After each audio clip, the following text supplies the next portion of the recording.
righty, folks. Welcome in and welcome back to Sports Proph TV. This is the MLS Live podcast. After a little break, we are back at it and ready to rumble, ready to talk some MLS betting picks. Already some people jumping in the chat. Welcome in, Damian. Garrett, my co-host, with me as always, and welcome back to you, buddy. What's up, man? Good to be back after a little hiatus because of Leagues Cup. So it feels good to be back in the chair, back with you and talking some more MLS picks. Yeah, let's talk just a little bit, not too much, but a little bit of Leagues Cup. We had kind of not really, I guess, some unsure expectations going into that tournament, not just from an entertainment standpoint, from a fan standpoint, but also from a betting standpoint. And what are your takeaways? What do you think? I'm still scratching my head for some of that round one of phase one, if you'll say it like that, where especially that first day where you saw a lot of MLS teams rotate. And ultimately that rotation cost them a place in the Final Four. When you talk to the number of guys out there who like crunch the numbers, like this is a new tournament style where you're playing. It's a 16. What was it 16 on 16? Yep, 16 on 16 table, but the tables are playing against each other the first three games. The top four move on, and so it was like you can't afford to drop points in that kind of a scenario. It's you only get 3 games, every point matters. And when those guys rotated and then they drew a bunch of games or lost, I mean, that day one was horrible for MLS. They picked it up as the tournament went on, but it was just like you either didn't do your homework or you didn't care about it enough, right? To push your guys through, to put out your best 11s, knowing that you could rotate or rest guys if you made it to the top 4 for this game this weekend. Like your league play this weekend, one game, rotate them out. That gives them a week and a half off, and then they go against back at in Leagues Cup action. So like you saw it with the Crew, you saw it with other teams, like teams that ultimately probably should have made the top 4 for the MLS side if you're like really looking at the strongest teams. yep. And they didn't, because they at some point decided not to put out their best 11. I can't speak for the Mexican sides as much. I don't know those 11s like that.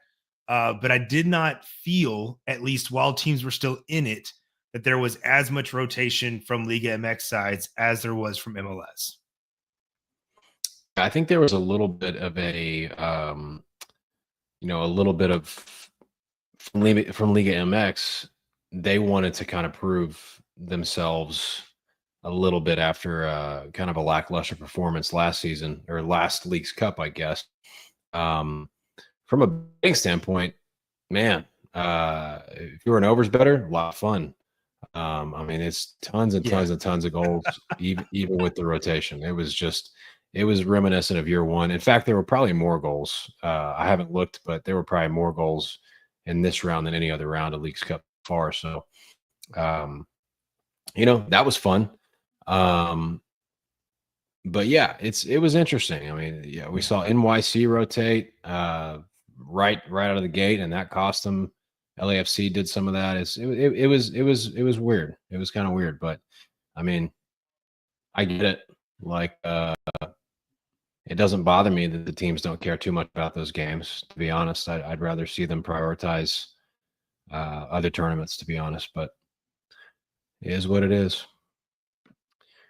All righty, folks, we're going to jump right into it. We've got a shorter show tonight, 2 picks from each of us, so we will get to it and hopefully get some winners out to everybody. First game, we are talking Orlando City hosting Sporting Kansas City. So yeah, I'm going to take this one. I think this is a look-ahead spot for Orlando as they play Toluca midweek. They actually traveled to the West Coast because they're playing in California. And then Kansas City has actually covered or pushed more spreads on the road than they've lost. That stuck out to me quite a bit as an interesting stat. Like because I think this Kansas City side is pretty bad.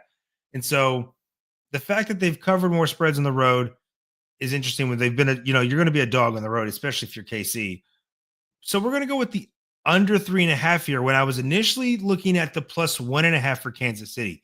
We don't typically get plus 1.5 spreads for MLS sides, even bad ones.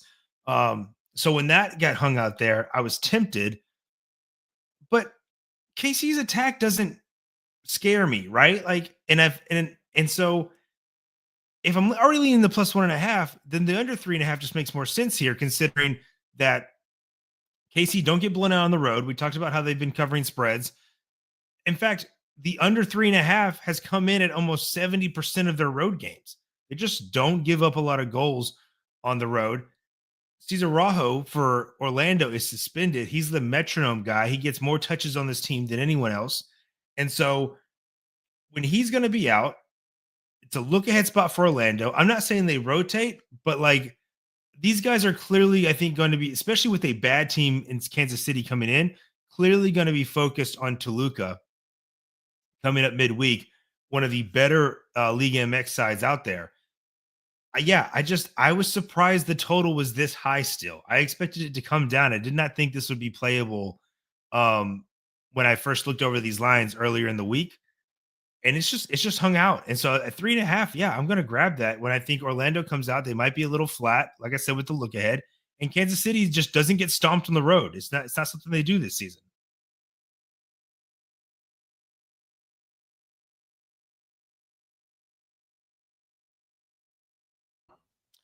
I don't know if it's me.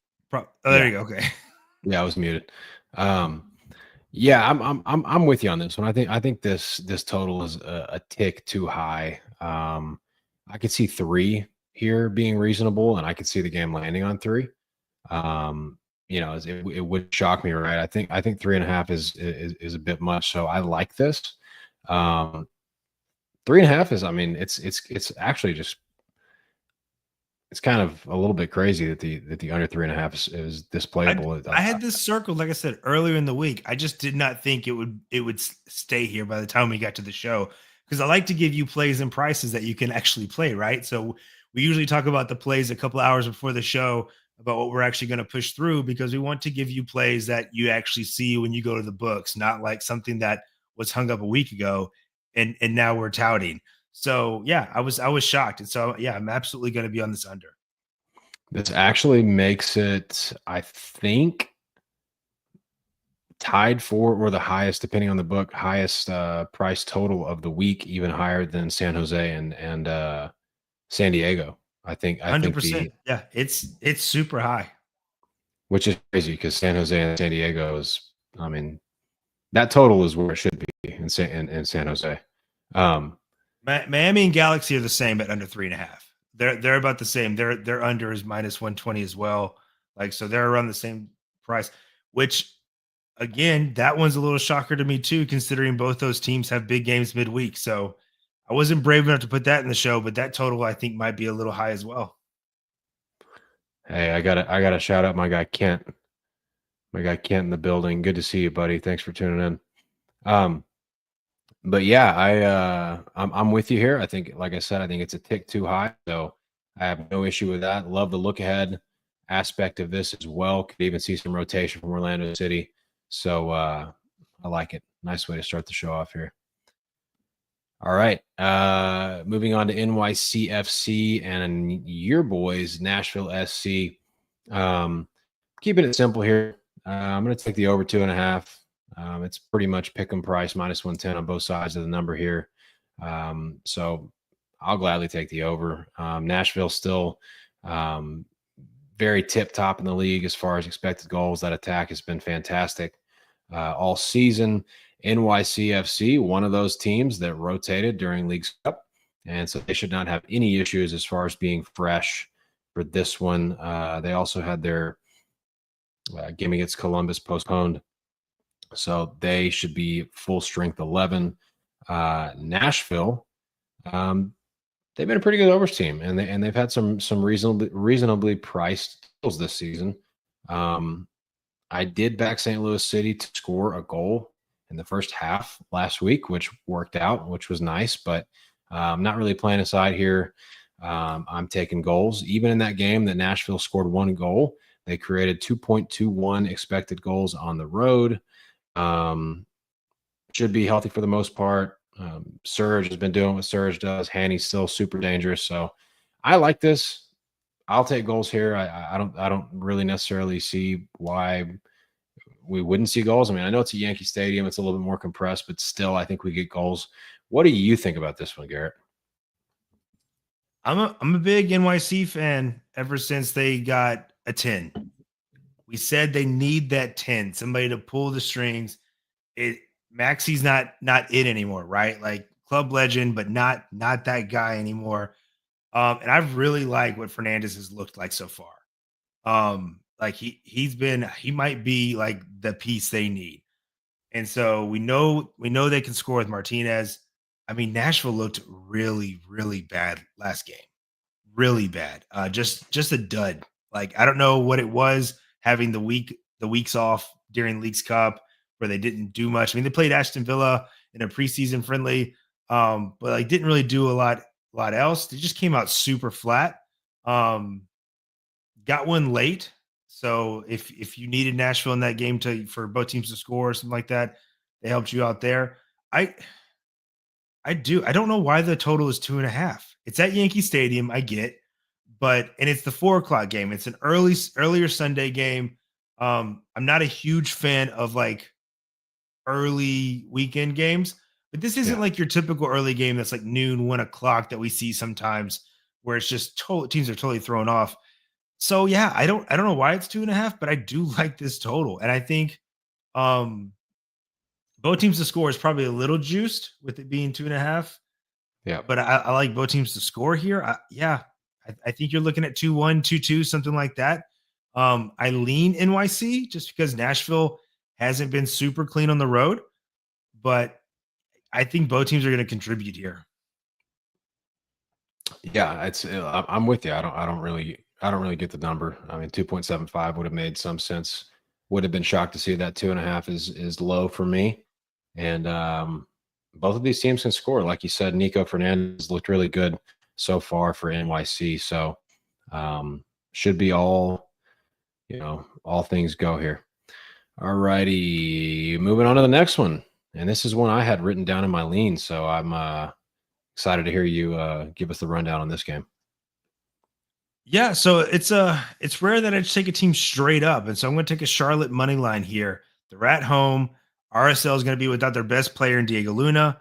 And like when I say best player, like far and away their best player. He has 8 goals for this 10th in the West ranked side of Real Salt Lake.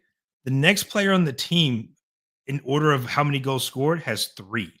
Like it's just a huge void when he's not there. And Zaha's red hot. Like I was not big on the Zaha move. I still don't love it, but he is excelling right now, where he's had a goal contribution in 9 straight games, including the last game they just played. If he gets a goal contribution here and makes it 10 in a row, he's going to have done something that only 1 or 2 other players have done in the league history, where it's 10 goal contributions in a row. Just wild to think about. And then I've got Charlotte at home, where they've won 9 of 12. Like, so they love playing at home. They're very good at it. Even when this season has not been, I think, up to what Charlotte has had expectation wise, like the defense has been in question for a large part of this season. I think most of that has to do with injuries, but I should not be getting this Charlotte side at plus money against RSL in this situation. I don't understand this spot. So I'm absolutely going to take the plus money with Charlotte. Charlotte should be juiced. Yeah, no, I looked at it, and I typically what I do is I run through the games without looking at the lines, and I write down leans inside totals and stuff, and then I'll go back and look at the prices. And I was thinking to myself, like, oh, okay, RSL's really bad, no Luna, minus 140. Like, that's kind of what I was thinking in my head, minus 140. Little juice for the home side here. Charlotte's been playing good, but no, they're plus money. So this is one I'll be on myself. I had written down, easily could have been a show play, but had to pick 2, and then you ended up being on them. So I'm with you here. Charlotte, I think Pep Biel is still hurt, but Yeah, he's out. I get that, but yeah. but they're so much deeper than RSL, who's without Luna. So like RSL without Luna is almost like Miami without Messi. It's like almost that big of an impact for a team. Like it's probably the next closest thing to Luna Miami is without this Messi. team. I mean, we've seen Yeah, Miami win without Messi. Luna is this squad. Like everything yeah. runs through him. He controls everything. And like I said, they're not good. Their leading goal scorer only has 8 goals. It's Luna who plays in the midfield. Like he's not a striker. He's not, going to win the golden boot ever. But it's just, yeah, dude, there is just a huge gap in this team when Luna's not there. And Charlotte at least has a game changer. Zaha has shown he can take a moment, take over a game, and do like they did last week and win off the back of his foot with just a clean volley, right? Like I was on Charlotte's, I was on the under for Charlotte's team total 1.5 because Zaha was going to run the 10. I just didn't think that offense was going to click, and it didn't. They didn't create a lot. But Zaha did Zaha things and got a clean volley, and it just went in. It was a beautiful goal. That's so like I was wavering between this plus money line, and then you can get Charlotte double chance. And I think we'll just lean into your next pick in under 3.5 at like almost even. Oh wow. So I'll let you take it from there because I know you got something here too. But that feels like stealing. Yeah, that's where I think this game is headed too. So I will just segue into the next one. All right. Next game. This is a combo play. Going to use Charlotte and RSL. Under 3.5 for the first leg of this combo play. We talked about it. No Luna. Really hard to see RSL contributing here as far as goals. Game feels like a 1-0, 2-0 to me. To be honest, if I had to pick one, I'd probably say 2-0. But that's what the game feels like. I don't see how the game gets up and over 3.5 like at all. So, I mean, Zaha, yeah, he's been hot, but it's been kind of a lot of him just being Zaha doing things by himself. The Israeli kid, not Abida, but Jorno, man, he's been on a heck of a year. He scored 1, 2, 3, 4, 5, 6 goals in his last like 8 games. So that's another guy that's been cool to see for emerge for Charlotte. But Charlotte RSL under 3.5, first leg of this.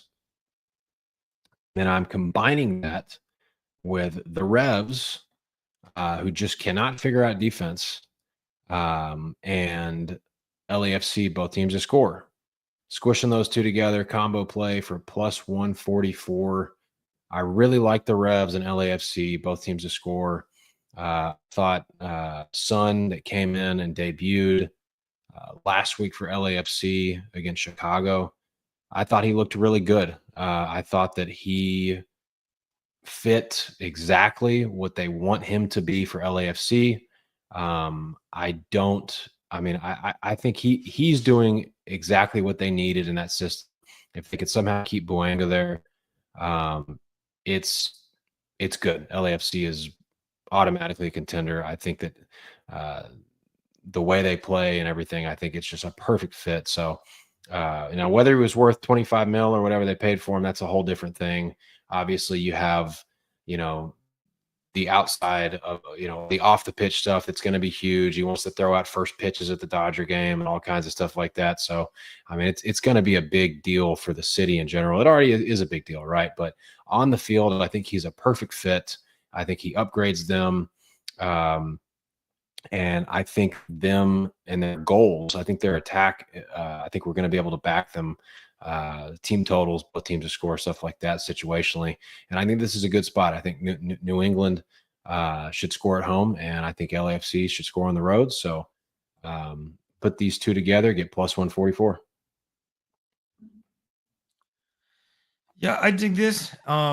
LAFC's defense is banged up a little bit, so I can see where New England at home could definitely do their share here.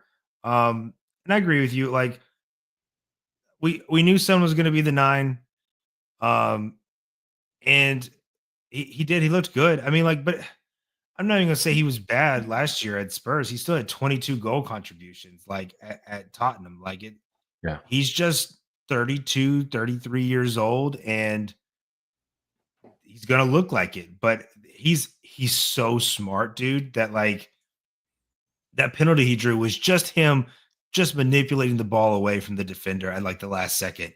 And like just super easy for him to do. So I Right. think it's gonna work out well for them. And then I told you about it, the under, like with Charlotte and RSL, no Beal, no Luna, like these offenses are going to be clunky.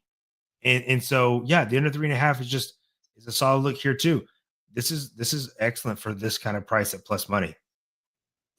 Yeah, I feel pretty good about the show card, to be honest. Not to jinx it. I'm knocking on wood right now, but I like all 4 of these plays. I like what we've cooked up for the viewers today. And yeah, I think where do you put LAFC now? Like in your power rating, where do you upgrade them a spot or two now with Sun?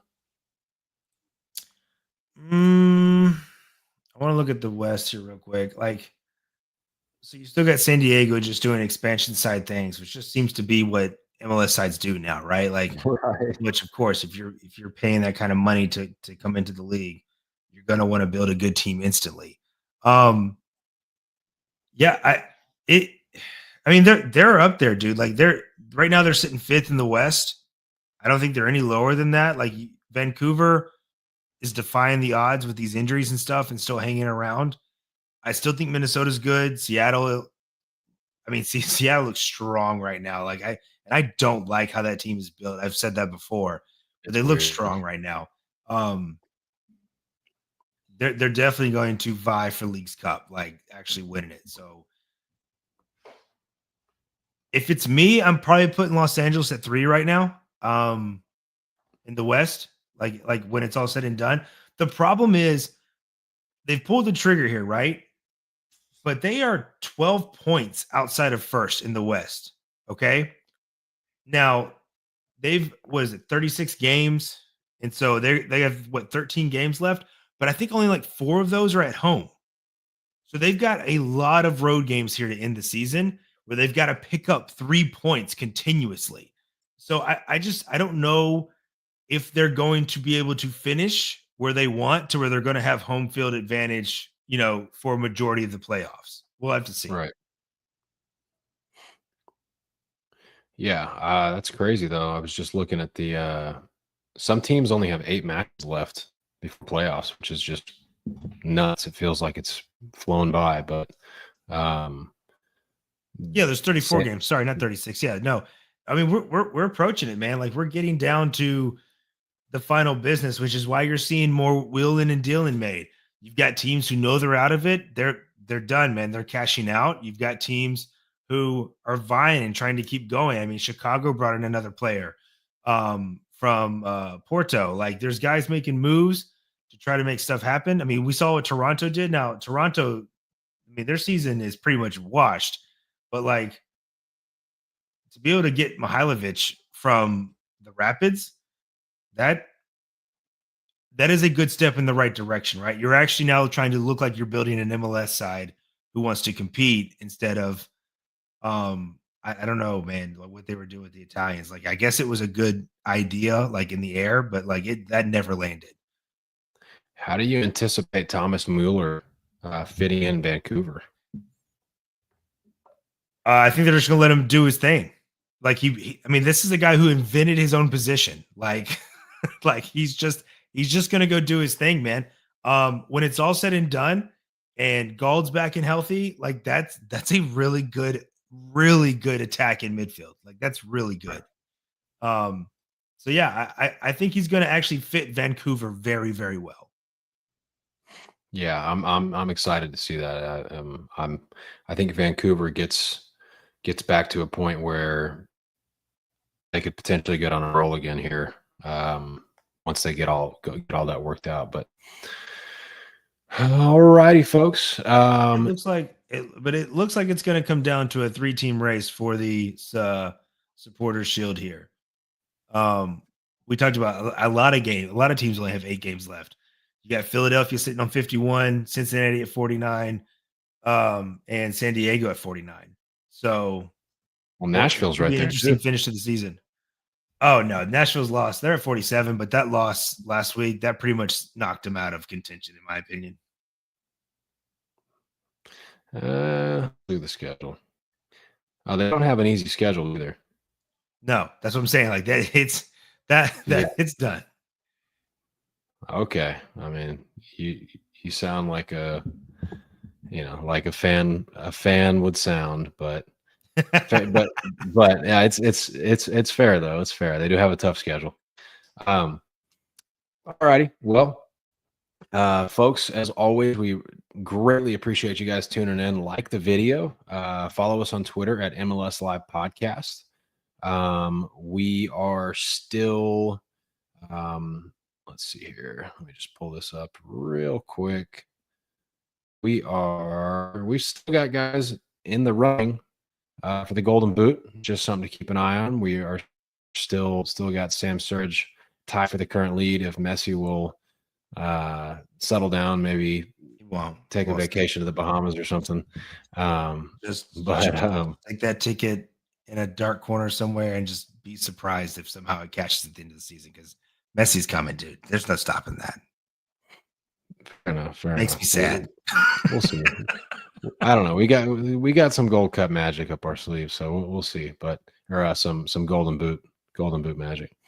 All righty, folks. Back at it next Wednesday, and we will continue to do so for the remainder of the season, because no more breaks, and then 8, 9, 10 more games, and then more playoffs, and then it gets really fun. So, yeah, Garrett, anything else?